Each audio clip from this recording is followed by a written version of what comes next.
दिल्ली की एक multinational company से एक लड़की को ऑफर आता है। जब वह इंटरव्यू देने के लिए दिल्ली पहुंचती है तो उसके पास एक चपरासी आता है और वह उससे पूछता है कि मैडम चाय लोगी या कॉफ़ी लोगी। वह लड़की बोलती है कि तुम्हें क्या पसंद है, जो तुम्हें पसंद है वो लेकर आ जाओ। एक काम करना, आप मुझे चाय ला दो और चाय कड़क बनाना, क्योंकि मुझे डर लग रहा है। पता नहीं इंटरव्यू में क्या क्या सवाल पूछेंगे। चपरासी वहाँ से जाता है और चाय लेकर आता है। मैडम धीरे धीरे करके चाय पीती है और जैसे ही मैडम का नंबर आता है तब तक चाय खत्म हो जाती है और वह लड़की बैठे ही बैठे चेयर के ऊपर सो जाती है।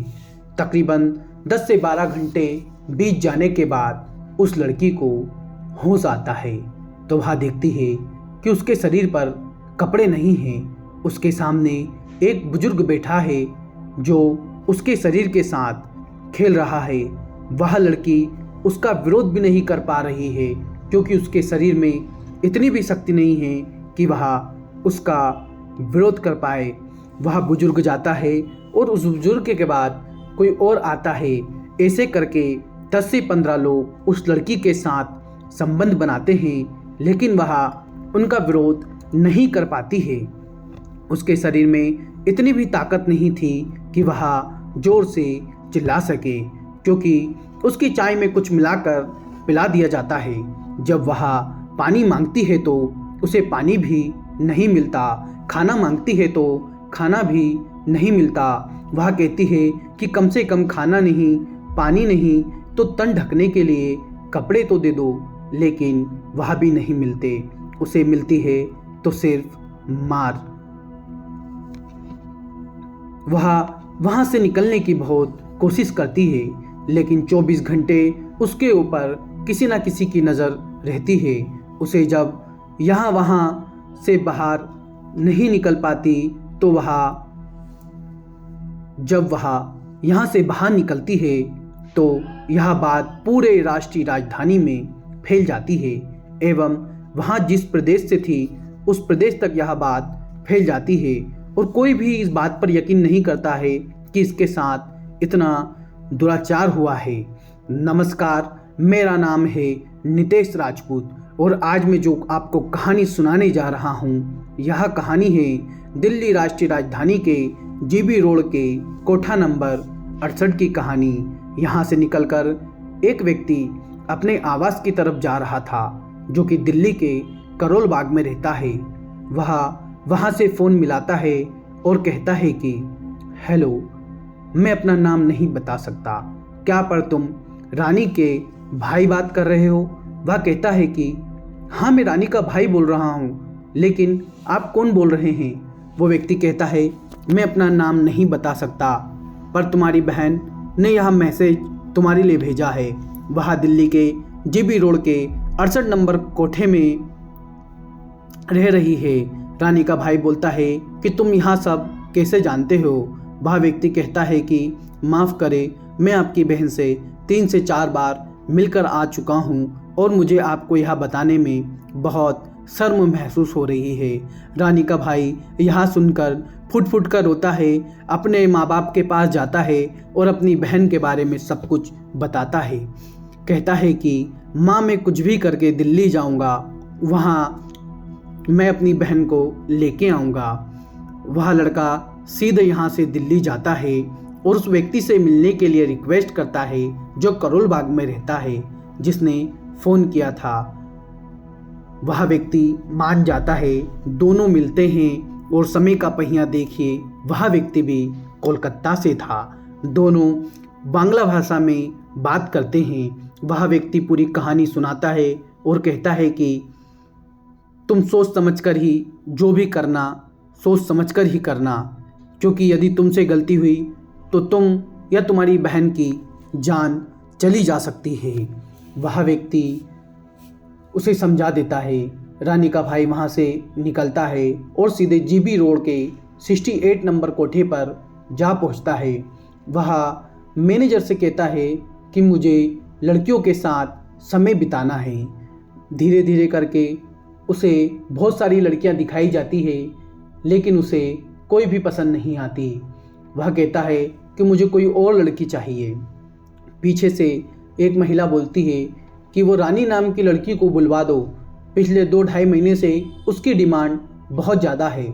मैनेजर कहता है कि वो लड़की अभी ग्राहक के साथ बिजी है, उसे टाइम लगेगा, लेकिन उसका चार्ज भी ज़्यादा लगेगा। यह लड़का कहता है ठीक है, मैं इंतज़ार कर लूँगा और पैसे भी ज़्यादा दे दूँगा। थोड़े समय बीतने के बाद दरवाज़ा खुलता है और एक ग्राहक बाहर आता है। उसी के साथ एक लड़की भी आती है।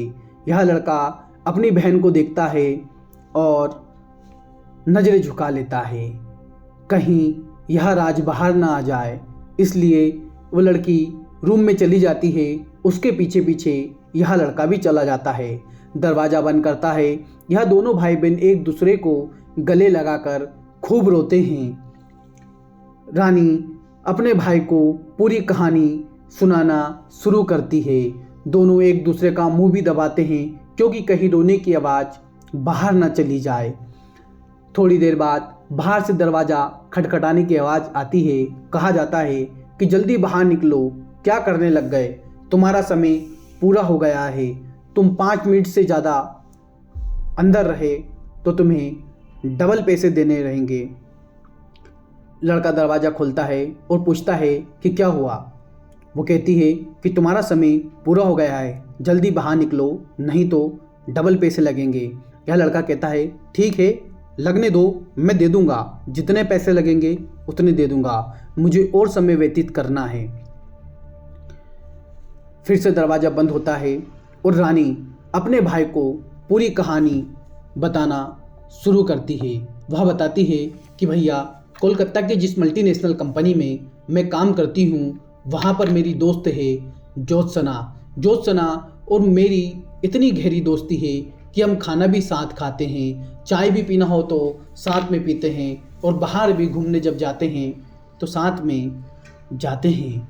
भैया, एक दिन ज्योत्सना रो रही थी। मैंने उससे रोने का कारण पूछा तो ज्योत्सना ने कहा कि दिल्ली की एक बड़ी कंपनी में मेरा इंटरव्यू है, वहाँ पर मुझे जॉब करना है, लेकिन मेरे दुर्भाग्य देखो, मेरे घर वाले मुझे मना कर रहे हैं। रानी पूछती है कि तुम्हारी यहाँ कितनी सैलरी है।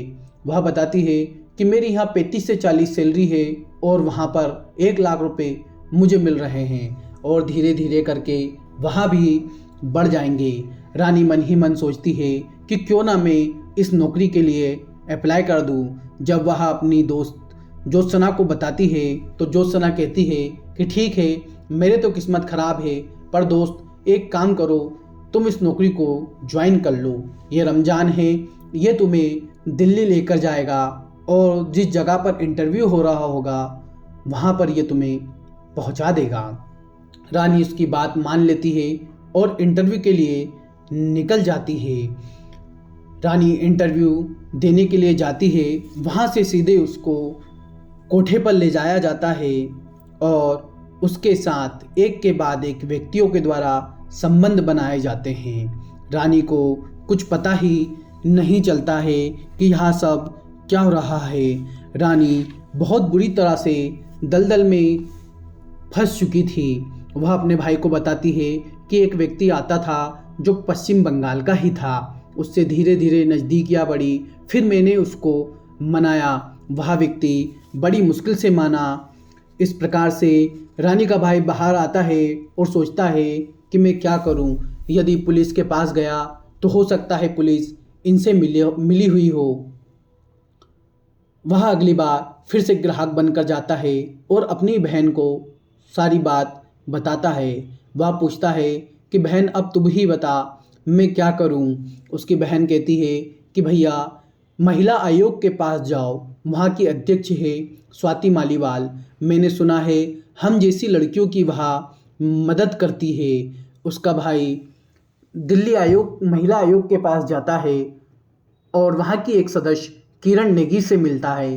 किरण नेगी को वह पूरी कहानी सुनाता है कि ऐसी ऐसी बात है, मेरी बहन के साथ ऐसा ऐसा हुआ है। किरण नेगी उसके पास से जाकर सीधे स्वाति मालीवाल अपनी अध्यक्ष के पास जाती है और उनको सारी बात सुनाती है। कहती है कि एक भाई है जो आया है, अपनी बहन को अभी वो कोठे नंबर 68 में मिलकर आया है और मैडम हमको क्या करना चाहिए, हमको उसकी मदद करनी चाहिए। स्वाति मालीवाल सीधे वहाँ के डीसीपी मनदीप रंधावा को फ़ोन लगाती है और कहती है कि सर मुझे आपकी मदद चाहिए।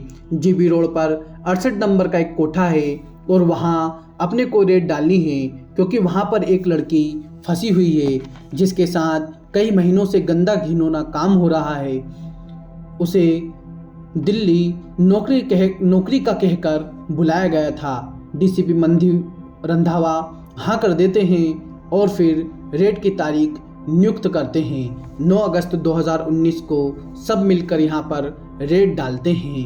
लड़की के भाई के द्वारा अपनी बहन को मुक्त कराया जाता है और पुलिस के द्वारा इस कोठे के मालिक और अन्य जो भी लोग इस दुष्कृत्य में सम्मिलित थे सबके खिलाफ FIR दर्ज की जाती है। यह कहानी सोशल मीडिया और अखबार के माध्यम से जब बाहर आती है तो लोगों के द्वारा बहुत तारीफ की जाती है। इसके ऊपर मीडिया ने भी लिखा था कि एक भाई ने कैसे खूबसूरती के साथ अपनी बहन को जीबी रोड की गलियों से बाहर निकाल लिया। दोस्तों, इस घटनाक्रम को सुनाने का उद्देश्य किसी की भावनाओं को ठेस पहुंचाना नहीं था, बल्कि इस घटनाक्रम को सुनाने का उद्देश्य है कि जब भी हमें जीवन में कोई बड़ा ऑफर मिले तो हमें उसका क्रॉस वेरीफाई कर लेना चाहिए, क्योंकि इससे हम बड़ी से बड़ी धोखाधड़ी से बच सकते हैं। आशा करता हूँ यह कहानी आपको पसंद आई होगी। कृपया कर हमारे चैनल को सब्सक्राइब करना ना भूलें। मिलते हैं किसी नई कहानी में। जब तक के लिए जय हिंद, जय भारत।